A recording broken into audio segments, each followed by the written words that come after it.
Olá, senhores, olá, senhoritas, muito bem-vindos, muito bem-vindas a mais uma videoaula aqui no canal.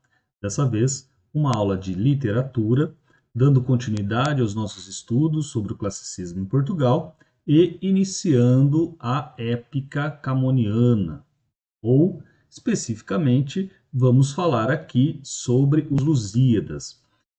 Nós temos programadas 5 aulas para fazer análise dos Lusíadas. Nesta primeira aula, nós fazemos uma introdução geral a essa obra e depois, nas 4 aulas subsequentes, a gente faz a análise de cada um dos episódios mais importantes, lê-se, né, ou entenda-se, importantes para o vestibular. Aí a gente faz uma análise de cada um deles, bem detalhada, mais rigorosa do que simplesmente essa primeira aula, essa apresentação inicial. Bom, como a gente fez lá com a lírica camoniana, é importante a gente ter em mente, né, o que significa essa palavrinha, né, um poema lírico, que significa, no caso aqui específico, um poema épico. Poema épico, gente, coloquei aqui, é um poema cuja intenção é narrar os feitos heróicos de um povo. Associada a tal intenção, também está presente a formação de sua identidade nacional.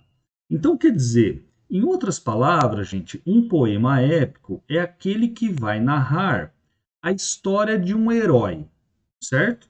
Se não é clara para vocês a ideia de herói, o que, que ela significa, seria muito interessante que vocês recorressem aí à minha aula sobre o teatro grego.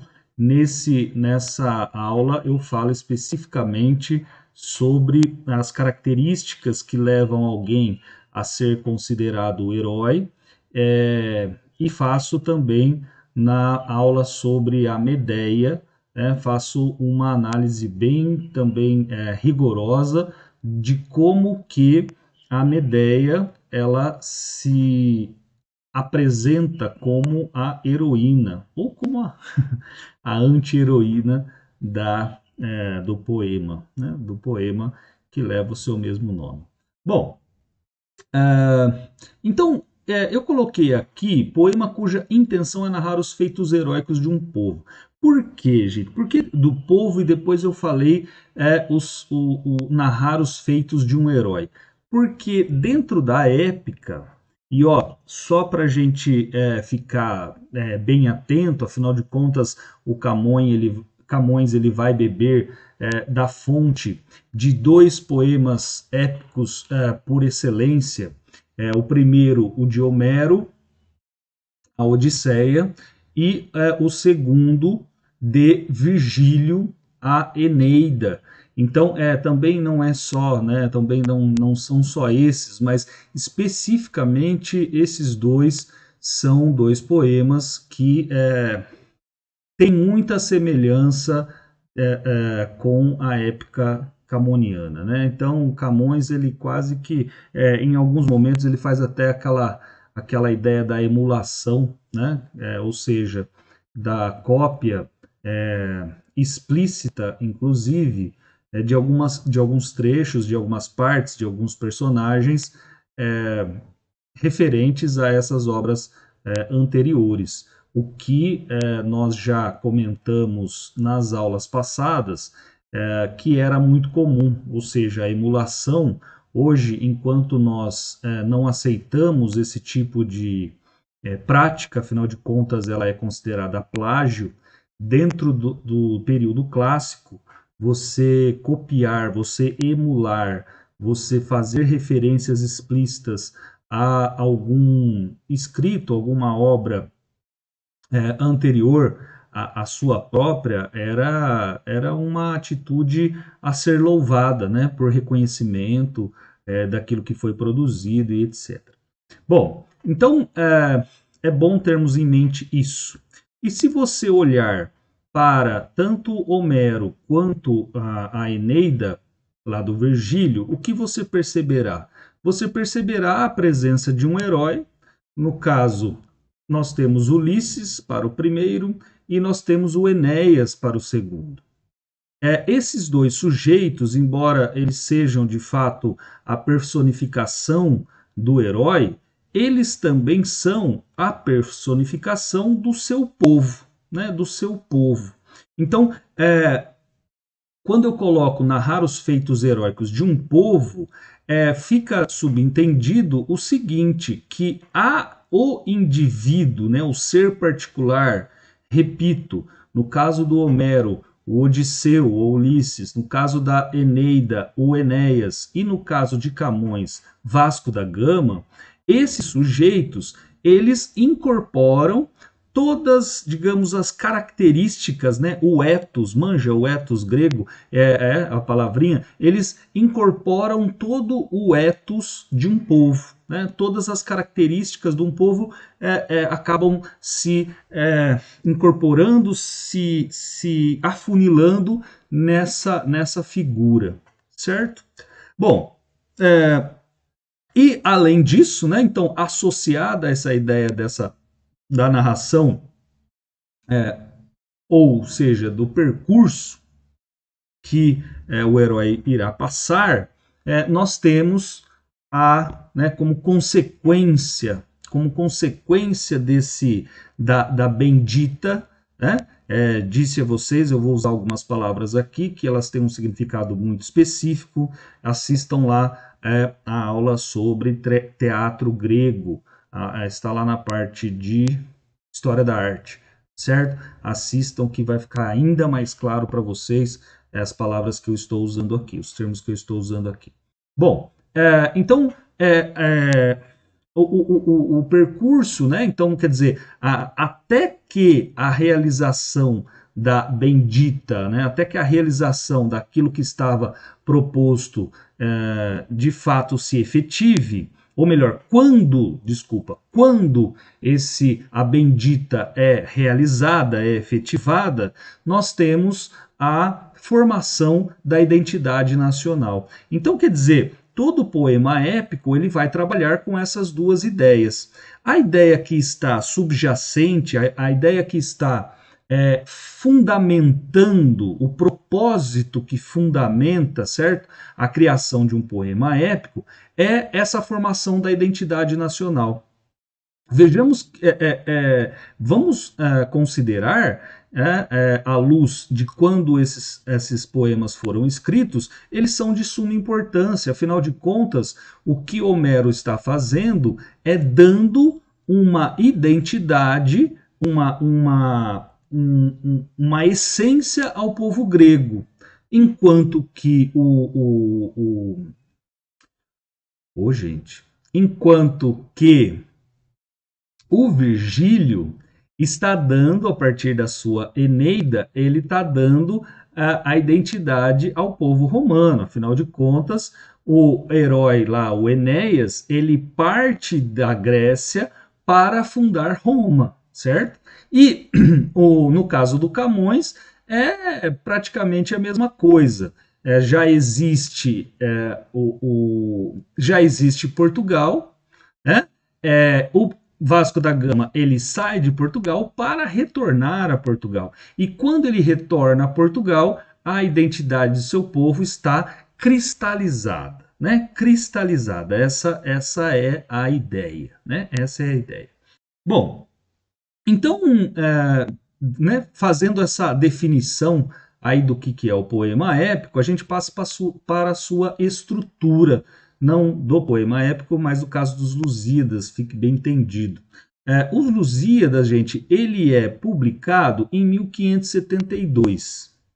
Veja que ele foi publicado apenas 8 anos antes da morte do autor. Inclusive, comentamos isso em outras oportunidades, o Camões ele não foi reconhecido tal como ele gostaria pela produção de Camões, né? Pela produção dos Lusíadas.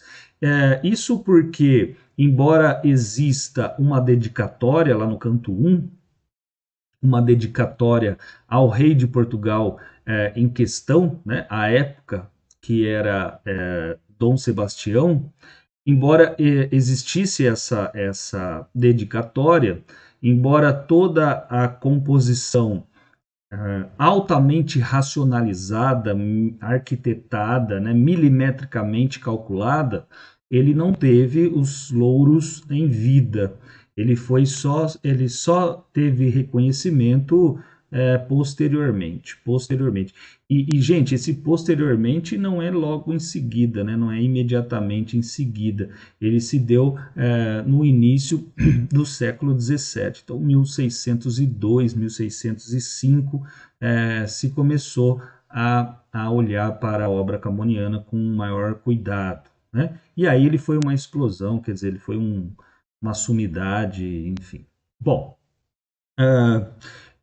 além, né, dessa informação, quer dizer, além dele ser Os Lusíadas, ser publicado em 1572, nós temos aí na sua estrutura a sua composição sendo feita, né, sendo formada por 10 cantos.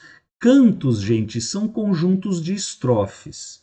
Cantos não necessariamente eles mudam, eles alternam de tema, de temas. Né? Onde eu estou querendo chegar é o seguinte: não necessariamente, a hora que termina o canto 1, nós vamos para o canto 2 em que exista uma completa mudança em relação ao primeiro. Isso não é verdade, né? Essa composição, ou seja, a delimitação de um canto, ela é dada pelo próprio autor, né? Pelo próprio autor, bem como o autor entende.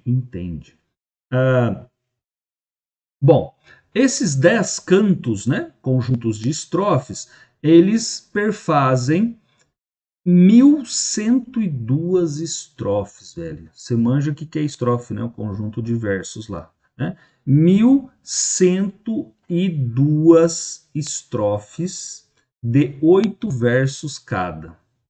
E todas estas estrofes seguem este padrão de rima. AB, AB, AB, CC. Gente, você tem noção? 8.816 versos decassílabos. Você tem noção que 8.816 versos decassílabos invariavelmente seguem esta rima: AB, AB, AB, CC. Gente, dá para ver a racionalidade explícita aqui, né? Então, quer dizer, apesar de toda a racionalidade que o período clássico demanda, então, apesar de toda esta camisa de força, né, essa formalidade em que o poema épico ele foi colocado, ainda assim ele é absurdamente belo, né?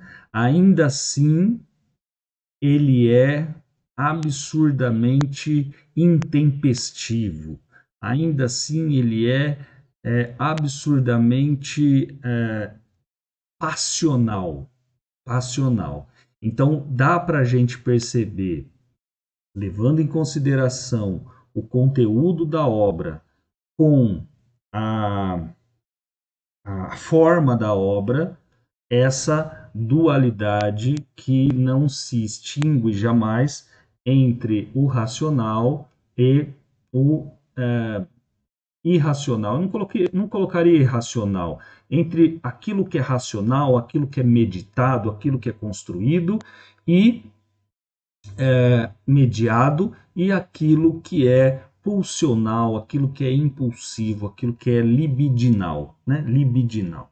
Bom, vejamos especificamente como que os estudiosos eles definem o conteúdo, né? A gente fez uma análise aqui da forma, da estrutura, na verdade, e a partir deste, deixa eu pegar aqui, a partir deste slide nós temos como que os estudiosos acabaram por dividir a composição da obra, quer dizer, quais são as partes grosso modo, quais são as partes que compõem a obra Os Lusíadas. Essa composição é muito fácil de você encontrar por aí.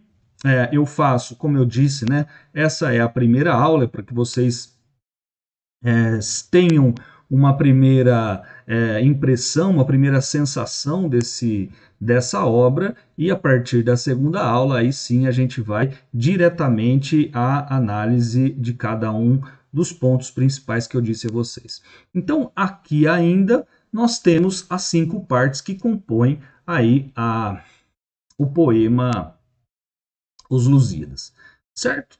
A primeira é a proposição. Veja que eu tomei o cuidado de, ao elencar cada uma das partes, sublinhar aquele verbo que faz com que você se lembre de cada uma dessas partes, né? Que faz referência a cada uma dessas partes. Então, por mais que possa parecer repetitivo, eu coloquei exatamente para que vocês conseguissem fazer essa associação e lembrar na hora do vestibular, caso isso seja preciso. Então vamos lá, ó. Proposição é a proposta, né? A proposição é o que eu vim fazer, certo? O que eu vim fazer, o que estou fazendo. Então, a proposta do autor é cantar os feitos magnânimos do povo português. Essa proposição, ou seja, essa parte, está lá nas estrofes de 1 a 3 do canto 1. Ah, senhor, mas precisa decorar? Não, velho, não precisa decorar nada. Precisa entender, precisa visualizar isso que está sendo dito. Olha só que eu tomei o cuidado de colocar cantar os feitos magnânimos, né, extraordinários, sublimes, do povo português. Eu não coloquei aqui especificamente Vasco da Gama. Afinal de contas, o Camões ele entende que é verdade, nós temos um herói, nós temos a personificação de um herói, que é Vasco da Gama, mas Vasco da Gama, ele é ele é o epifenômeno, né? Ele é aquilo que não tem tanta significância perto do povo português. É a conjuntura política, econômica, cultural, social de Portugal que permite a Vasco da Gama fazer o que fez. Certo? Certo? Então, claro, vamos falar diversas vezes aqui de Vasco da Gama, mas sempre lembrando que o Vasco da Gama, ele é, né, entre aspas, lá para usar uma expressão, ele é a pontinha do iceberg, certo? Falamos, então, assim, atrás de Vasco da Gama você tem toda a nação portuguesa, né? Toda a nação portuguesa. Então, né, da estrofe aí, lembre-se que cada uma das estrofes dos Lusíadas tem 8 versos, então são 24 versos. Ah lá, tá no comecinho, 24 versos, gente, em que o Camões ele vai lá dizer, fala assim, olha, vim aqui, vamos aqui fazer, vou aqui contar, a minha intenção é fazer tal coisa, certo? Bom, segunda parte, invocação. O autor invoca a ajuda das Tágides, que são as ninfas do Tejo, né? Para que lhe inspire nessa empreitada. Então, assim, é muito comum em todos os poemas épicos, e, bom, já falo mais sobre isso, é muito comum em todos os poemas épicos esse pedido de inspiração. Então, de invocar as musas, de uma maneira geral, né? O grego ele fazia isso. Ele invocava as musas, porque quem são as musas? São as deusas da música, né? E as deusas da música, lembrando que para o universo grego, música não é só Maiara e Maraiana, né? Maiara e Mogorella, sei lá o que é lá. Não é só Lua Santana. Música são lá as 7 artes que dentro dessas 7 artes está ou também a música tal como nós conhecemos, que é a canção, né? Que é a canção. Então você tem a eloquência, você tem a retórica, você tem a você tem a música, você tem ah, o discurso, né? A eloquência, acho que eu já falei da eloquência também, enfim. É, é muito comum dentro do universo grego fazer essa invocação.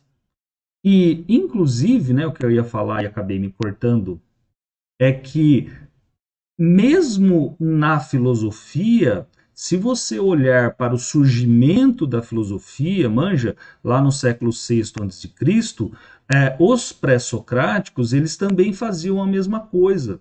Eles também, antes de escrever o que escreviam, eles pediam essa inspiração das musas ou das ninfas. No caso aqui específico, né, o Camões ele pede esse entusiasmo, estar entusiasmado, né, em grego é estar sob o efeito dessas musas, né? Legal, porque você fala assim, estou tão entusiasmado hoje. Quando você está entusiasmado, quando você está mais agitado, mais feliz, mais alegre do que o seu normal, né? Mais disposto do que o seu normal.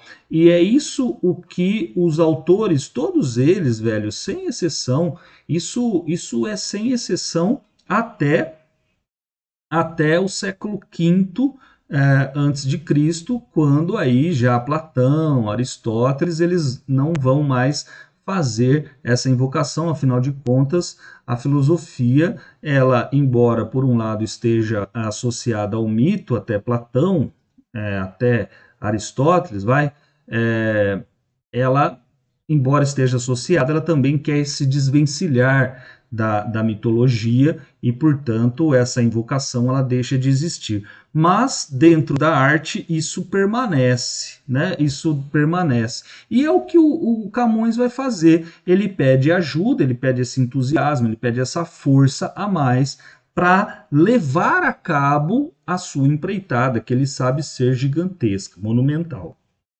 certo? Então, aqui, né, as Tágides, pelo que consta, as Tágides elas são criações do próprio autor, né? As ninfas do Rio Tejo ou do Rio Tejo, elas não, pelo menos o que consta, né, que não era uma entidade que fazia parte da consciência coletiva portuguesa. E por quê? Porque Portugal está extremamente cristianizado, né? Os Lusíadas, inclusive, ele vai fazer todo esse jogo. Então, é mais como uma emulação mesmo, né? Emulação do próprio autor, se equiparando aquilo que os grandes autores do passado faziam, né? Ou fizeram, melhor dizer. Veja aqui que é muito pouco, né? Inclusive a parte dedicada, a estrofe número 4 e 5 do canto 1, né? Bem curtinho, mas que vale a pena, que é digna de notar, né? Digna de nota. Bom, a terceira parte, já falamos sobre isso. A terceira parte é a dedicatória de Camões, ou seja, o autor dedica sua obra ao então rei de Portugal, D. Sebastião. Está lá, né, se encontra lá nas estrofes sexta e continuando, né? Da estrofe 6 à estrofe 18 do canto 1. certo? Então, ó, olha, para quem que está isso aqui, né? Vou dedicar isso aqui para Dom João, Dom Sebastião. Agora, também não é algo incomum se você pegar a obra do Maquiavel, né, a obra principal lá, ou pelo menos a mais famosa, que é o Príncipe, também existe essa dedicatória. As dedicatórias, elas nunca são neutras, né, velho? Você dedica uma obra a alguém querendo alguma coisa em troca. Aqui, no caso, o Camões, ele está desejoso de voltar à sua terra. Por quê? Porque os Lusíadas ele foi escrito moramente tudo fora de Portugal, né? Tudo fora de Portugal, moramente na África, né? Onde o barco levava Camões, né? Ele demorou muito para voltar à sua terra. E no caso lá do Maquiavel, né, a obra foi dedicada ao Lorenzo de Médici.